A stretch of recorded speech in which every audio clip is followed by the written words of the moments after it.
Olá, eu sou Raquel Matsushita. Eu ilustrei o livro O Guarda-Chuva que Desenguarda-Chuvou, escrito por Cláudio Fragata. Eu sou Cláudio Fragata e escrevi esse livro ilustrado pela Raquel Matsushita, que é O Guarda-Chuva que Desenguarda-Chuvou. Bom, esse livro é basicamente uma homenagem à grande escritora brasileira Sylvia Ortolfi. Já a partir do título, eu tento fazer uma referência a um dos livros dela, que é o Guarda-Chuvando Doideiras. E essa foi a ideia, assim, que norteou, né, essa homenagem, foi o que norteou mesmo a história. E, sobretudo, essa maneira que a Sylvia sempre teve de escrever, em que ela usa muita liberdade, né? A escrita da Sylvia Ortolfi é sinônimo de liberdade. Essas foram as ideias que me nortearam na criação desse livro. Eu escolhi dois guarda-chuvas como personagem porque eu gosto muito de personagens que não sejam nem gente e nem animais, né? Por que não dar vida a objetos, né? Eu adoro histórias em que a protagonista, por exemplo, vem a ser uma tesoura, né? Por que não? Tem um poema famoso do Machado de Assis, em que a agulha, tesoura e a linha, né, tem uma conversa, tem uma história, e acho isso genial, né? Então, eu escolhi dois guarda-chuvas por essa razão e também porque, como eu tinha essa obra da Sylvia também na cabeça, o Guarda-Chuvando Doideiras, o passo seguinte foi ter dois personagens que fossem guarda-chuvas.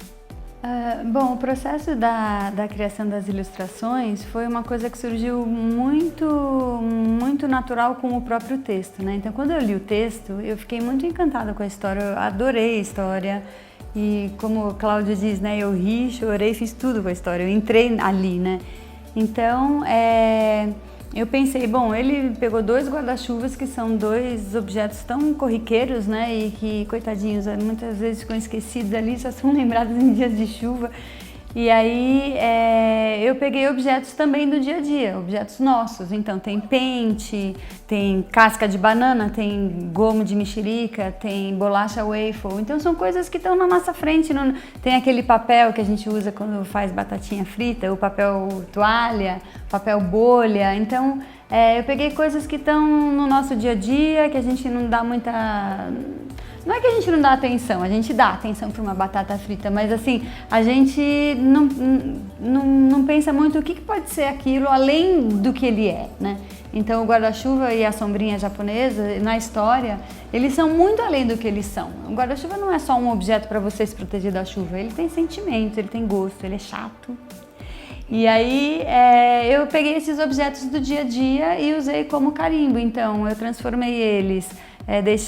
algumas coisas deixaram de ser alimento para serem matriz, né? Tudo virou matriz, tudo em volta virou matriz, até no chão. Então peguei pétalas do chão para fazer as pétalas das cerejeiras e tal. E tipografia também, usei tipografia para montar algumas coisas, né? Para fazer o figurativo, que me ajudou também. Então essa narrativa para mim é a coisa mais... É o desafio maior num livro, né? E a estética também, né? Porque eu acho que a estética, a técnica, ela é narrativa também, né? Então, se aqui a gente está falando de uma pincelada oriental, né? De uma das personagens, eu busquei referências na estilo japonesa, né? Então, a técnica também entra para mim como narrativa, como expressão mesmo e como potência do próprio texto. A relação da criação desse livro foi bastante prazerosa, assim, porque quando o Cláudio me mandou o texto, a gente não tinha um prazo, a gente não tinha nem editora, né? Então a gente fez uma coisa muito no ritmo do próprio livro. Eu acho que o livro ele tem isso, né? Ele nasce como uma semente e aí a gente vai apurando. Então ele teve o tempo que ele precisava. Então, assim, houve muita mudança de texto, houve muita mudança de ilustração, a gente foi ajeitando, afinando, com tempo, sem pressão, então foi muito gostoso, assim. Acho que tem uma coisa que a gente faz que é muito boa, que a gente troca muito, né? Troca muita ideia, gosto disso, não gosto daquilo, acho que isso sim, acho que isso não, e sem melindre, isso é muito bom, né? Porque a gente está em prol do livro. Às vezes tem alguma coisa que depois que a gente já fez, o livro está impresso, alguém pergunta alguma coisa, de quem foi essa ideia? Eu já não sei mais, assim, e para mim realmente não importa, né? O que importa é que a gente esteja contente com o livro, né? E isso acontece muito porque a gente troca muito durante esse processo, né? Trabalhar com a Raquel, para mim, é muito fácil, é muito natural, é um processo natural até, porque acho que vem da grande admiração que eu tenho por ela. Também a gente se conhece há muito tempo, isso ajuda muito. A gente nem determinou nunca essa parceria, a gente nunca chegou um para o outro e falou, vamos fazer uma parceria, e no entanto já estamos aí no nosso 4º livro, e atualmente a gente trabalha numa nova parceria, e é uma coisa que acontece assim, é meio mágica, é meio psicografia, eu não sei explicar o que é, porque muitas vezes eu mando um texto para a Raquel, e ela devolve com uma ideia muito bem resolvida, que tem tudo a ver com aquele texto, com tudo que eu queria dizer, né? Acrescenta, né? Normalmente ela acrescenta novas ideias àquele texto e é maravilhoso, acontece assim, raramente a gente tem alguma dissonância, algum desentendimento, enfim, muito raro. Claro que tem, de vez em quando, mas é bom que exista, né? Algum antagonismo. Acho que o processo artístico é esse mesmo, né? Ele é feito de desafios. Mas em geral é assim que se dá. Então esse livro nasceu de uma maneira muito natural e a gente percebe isso na leitura do livro. Bom, para mim é muito difícil definir o livro numa palavra, mas eu vou tentar. Eu pensei na palavra transformação, que é uma palavra que ela já começa já na própria estrutura visual do texto, né, do livro. Então, quer dizer, o livro ele começa com uma tempestade a partir da capa e ele termina com um sol brilhando. Então, assim, é uma transformação que é uma metáfora, na verdade, para todos os personagens, né? O personagem principal, o guarda-chuva, ele tem uma grande transformação e é uma transformação muito de dentro, né? Não é uma transformação movida por alguém é uma transformação dele mesmo, que foi feita pela experiência do amor, né? E a sombrinha japonesa tem uma transformação também, quer dizer, todos os personagens e tudo nessa história tem uma transformação, até os objetos. Então, se a mexerica que a gente normalmente come aqui, ela virou filho deles.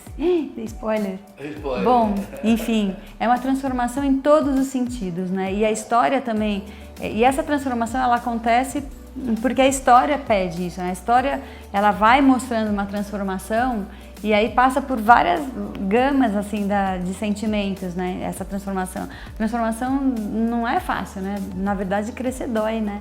Então é uma transformação doída, mas é uma transformação muito boa, né? No final, né? É uma história de amor, né? Eu definiria esse livro com a seguinte palavra: movimento, porque acontece muita coisa nessa narrativa. Tem uma surpresa atrás da outra, tem muita transformação, realmente, como a Raquel falou. Quero destacar também isso, que a transformação, porque passam os personagens, não é movida por nenhuma imposição, né? E ninguém muda para agradar ao outro. Mas são, como ela falou, realmente transformações profundas, né? Interiores. E acho que isso acontece também porque um dos elementos, né, principais assim, da história é a liberdade, né? A liberdade, essa liberdade que também vem da Silvia Toff, e tem tanto movimento, a história se movimenta tanto que a gente pensa que o livro tem 3 vezes o tamanho, né? Porque acontece muita coisa num espaço curto de tempo.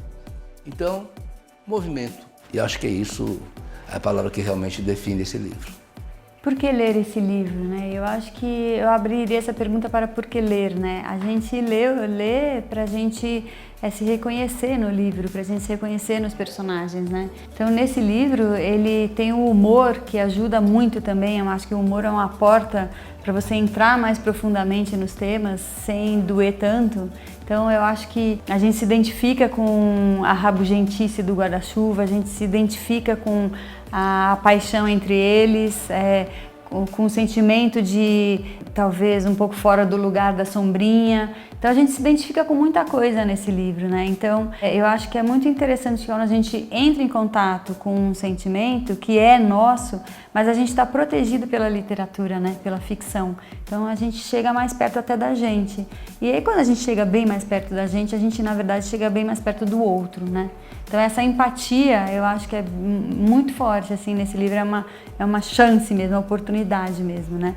E aí eu acho que quanto mais a gente chega perto do outro e dos outros, a gente está muito mais presente no mundo, assim, né? Se você quer se emocionar, quer rir, quer chorar, quer torcer, né?